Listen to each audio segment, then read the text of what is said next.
Shut up and sit down.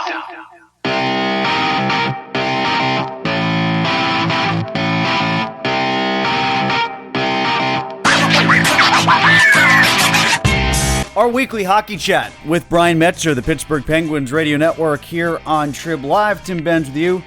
Breakfast with Benz and Mets. Good to catch up with you for a second week in a row. And boy, that first week for the Penguins went a lot better than I thought it would. You're right about that, Tim. It's great to be back with you for our second chat of the season. And the Penguins off and running. No one gave them much of a chance, and lo and behold, here we are, a handful of games into the season, and they've been pretty darn impressive so far, starting with those games in Florida. I thought that was a really nice way to come out of the gates and offset the loss of their big guns. They looked pretty good through those two, and it set them up to, get things going on home ice the other night as well. By the way, you can hear Brian on the Pittsburgh Penguins radio network, intermissions, post-game, Saturday mornings with Paul Steigerwald as well on the flagship station for the Pittsburgh Penguins on 105.9 The X. 9 a.m., right, on Saturdays, Mets? Yes, sir. Penguins Live Weekly. We did our first show this past Saturday, and let me tell you, it wasn't fun to have that alarm go off blaring on a Saturday morning, but a tornado warning actually woke me up an hour before that alarm, so it was a rousing affair. Had you been at Slipknot the night before?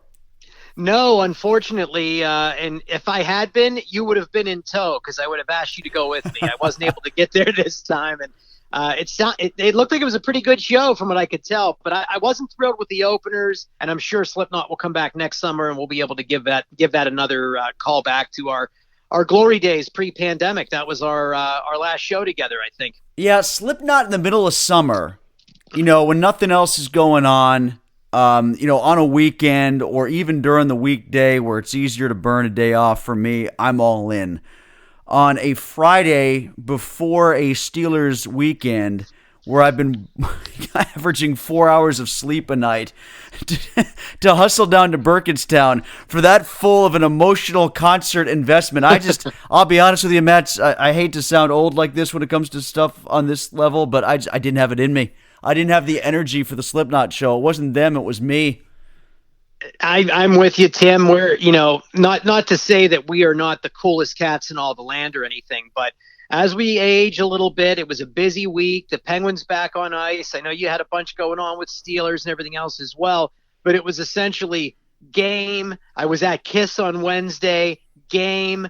Friday ended up being an off day because then it was Saturday morning and then Saturday night, another game. So I'm with you there. The desire wasn't there enough to get me to give up the extra off night of the week. So I opted to just kind of hang out and get some stuff done at home and relax a little bit before the big weekend of Penguins hockey. One we're going to have to reconsider is Ghost and Volbeat in February. Well, that's what I was telling you. See, I have in my household, there are a lot of Ghost fans. So those tickets were bought during a pre-sale. So we got to get you your seats so you can get in the building, and we can make a big go of that. Yeah, but when I had almost no say in it. It was like the tickets were purchased. So even though I was going to go anyway.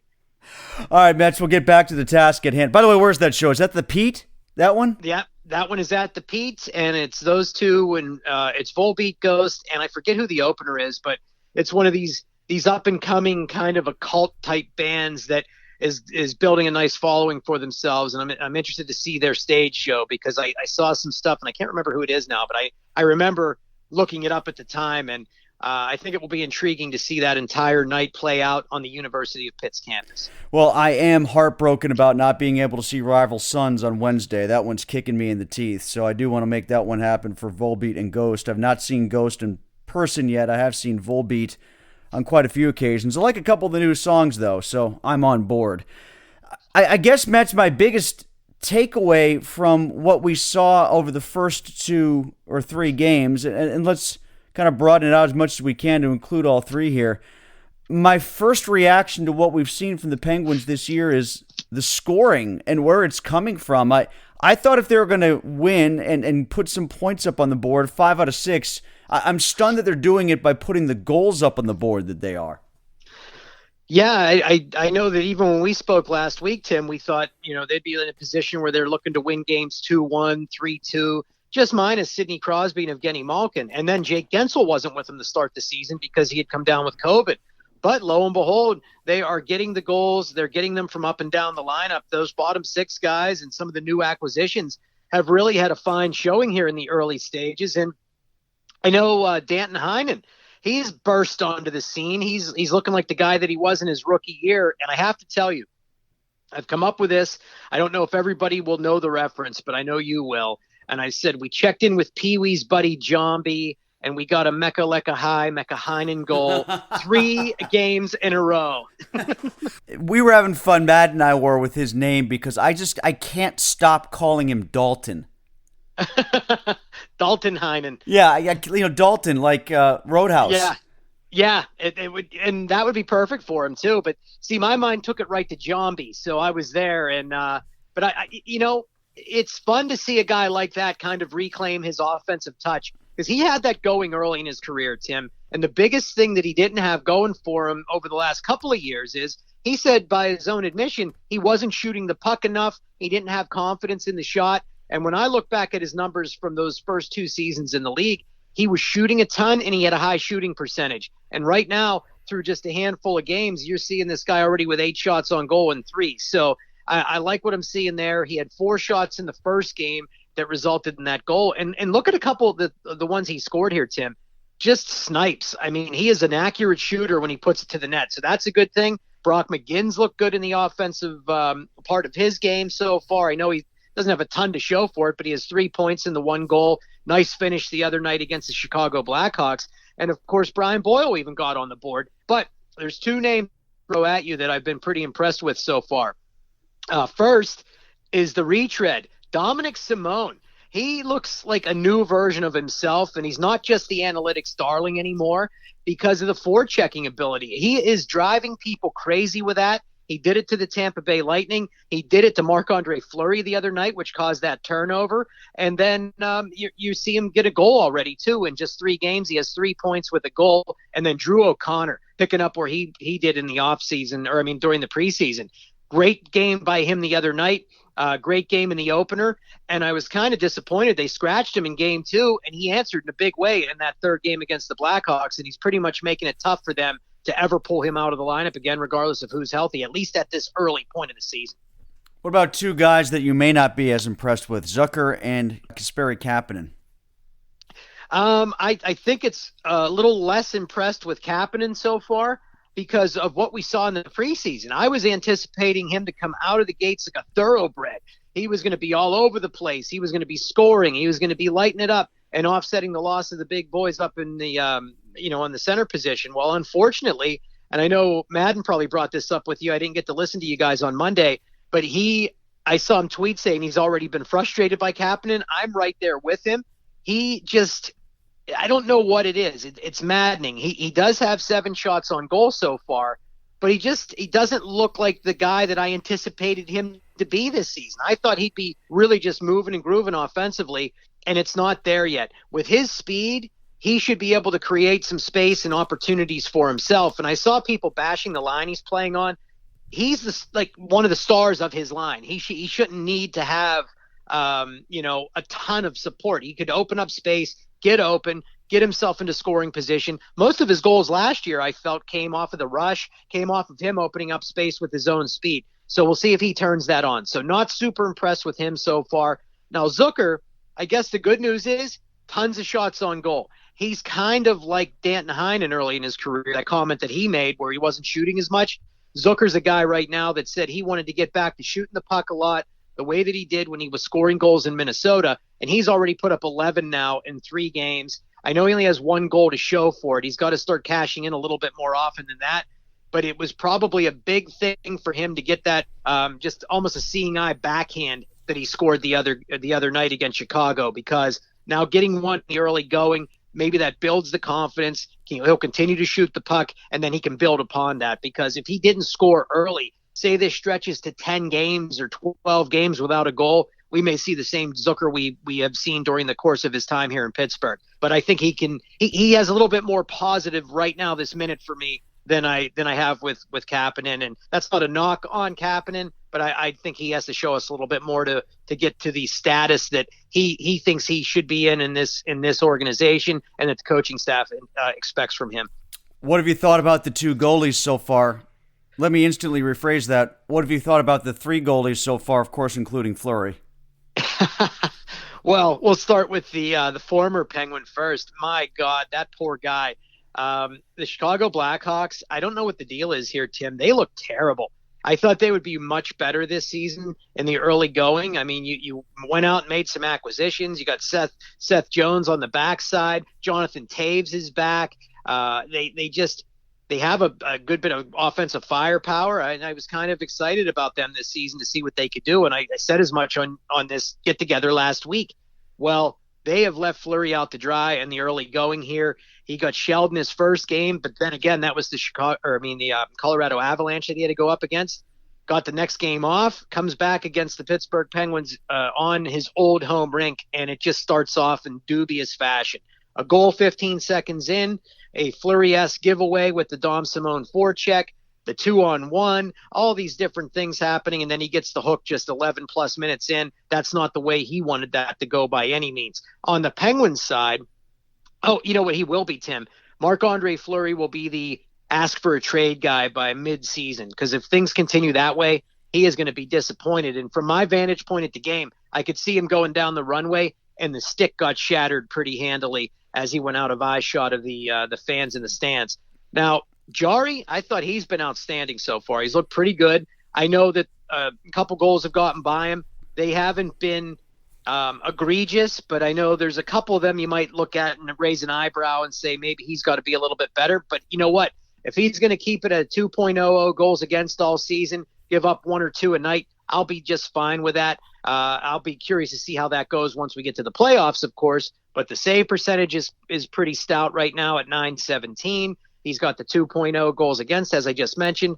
Now, on the other end, I think DeSmith was really good in the game he played. It's just unfortunate that his numbers don't look really good at this point. .872 save percentage with a .493 goals against. He made a number of really fine stops in his start. And I was kind of encouraged by that because there were a lot of things going around about him in the offseason. How bad was his injury? Was he going to be able to bounce back? Does he have some issues away from the ice, et cetera, if you listen to the rumor mongers out there? Well, he looked every bit as good as he's ever been for the Penguins since he's been a member of this team during his one start. And I will say this much, with 3 games and him already getting one of those starts, I wonder if we're going to see a little bit more of a committee approach with these two goaltenders before we see one or the other really just kind of step up and become the number one. I think Jarry is still that. He's still destined to be the number one between these two, but I think DeSmith may get a few more starts than people anticipated going into this season. What do we know so far about the Dallas Stars as they come in on Tuesday night for the second game at PPG Paints Arena? And extrapolating that question, if they go, let's see here, the next 78 games without a loss, will anybody notice so long as the Dallas Cowboys are this far above 500? That's the best thing that could ever happen to them, is to have the Cowboys have a decent year so that they're not under the magnifying glass as much, at least until later in the year. I think it's going to be an intriguing team to follow this season because you have Tyler Seguin back, finally healthy. He hasn't really been himself for a number of seasons now. And I know that as soon as I say that, you have John Klingberg, who is one of their top defensemen, one of the top offensive defensemen in the league, who's going to go right on the shelf early on after playing just one game for them. But the rest of their defense is really impressive, and it starts with Miro Heiskanen, that young buck back there who has really rounded into form for them over the last couple of seasons. I think his offense will nicely offset that of Klingberg not being there for him the way that they would typically have him playing in all the power play situations. But between that, the return of Seguin, as I just mentioned, and then they are probably the deepest goaltending team in the league, Tim. I mean, when you look at their roster, they went out and very quietly signed Braden Holtby. A lot of people didn't even realize that, I think, because, I heard some people like, oh, I didn't know he went there. I thought he was still in Vancouver. He's looked pretty decent so far in his 2 starts, a 2.26 goals against. They still have Anton Hudobin, who was essentially their starter last year. They have Jake Ottinger, who is one of their top prospects, one of the top goaltending prospects in all of the National Hockey League. And then let's not forget Ben Bishop is still floating around. He's injured at the moment, but that's a guy that was a former Vezina Trophy type goaltender in this league. So with those four, you have to wonder, will the Stars kind of see where they are as a team and then go out and use one of those guys to bolster at the trade deadline? But when you see the goaltending depth, as I mentioned, they have guys up and down the lineup that can score. They signed Ryan Suter as well. I left that out when we were talking about their defense. He still brings a nice bit to the table. Radulov's there. Fask is a good third-line center and can play other spots in the lineup. And don't forget a former MVP-type guy, Jamie Benn. So that's a team that's not going to be easy for the Penguins to lock horns with. And I do think they will sap some power from the fact that it is Hall of Famer Mike Lang recognition night, though, when those two teams meet on Tuesday evening. Can they move the start time back on Saturday? I got to make sure that this doesn't overlap with the end of the Pitt-Clemson game, because I got to see how Pitt creatively blows this one. If I had that kind of power for you, I would do it, because I'd like to watch the entirety of the Pitt-Clemson game as well. And I was kind of surprised. I think that the big college football national broadcast isn't going to cover that game. I know it will be on national TV, but it's not being covered on ESPN or something, if I'm not mistaken. Well, McDonough's doing the game so he can finish up at Heinz Field and come on out to PPG Paints Arena and call the game against the Leafs if he wants now. He's with the same company, for crying out loud. What a life these guys have at this point with that organization just carrying the mantle on all of these sports. And I will say this. I was talking to a buddy of mine from New York a couple weeks ago, Tim, and he goes, don't think ESPN got hockey because they wanted hockey. They needed to fill ESPN Plus and ESPN3 and the Ocho and everything else with programming. Otherwise, they wouldn't have really given a damn about the NHL. And based on some of the things I've seen on SportsCenter on a couple of nights, I would tend to agree with that, because there are nights that there's big hockey stories in the early going of this season, and it's still not really leading the charge on SportsCenter. Well, I want to see McDonough, Blackledge, and the lovely and talented Molly McGrath just make their way, the whole broadcast team, not just Sean. I especially want Blackledge to do the game. I want him to call the Penguin game so I can hear Penguin fans accuse him of being biased against the Pens because he went to Penn State too. I don't want that to be exclusively a Pitt thing, Mets. Can we have Corso and Herb Street out front of PPG Paints Arena at the Lemieux statue? So what? Corso can incite everybody by putting on a maple leaf head? Just imagine the signage behind those two down at a hockey game, Tim. Mets, appreciate it. We'll do it again next week, all right? Sounds good, my friend. It's always a blast, and this one was fun. Brian Metzer, Pittsburgh Penguins Radio Network. Intermissions, post-game, Penguins Live as well at 9 a.m. on Saturday morning. Check him out there in advance of the game against the Leafs on the home for the Pens, 105.9 The X.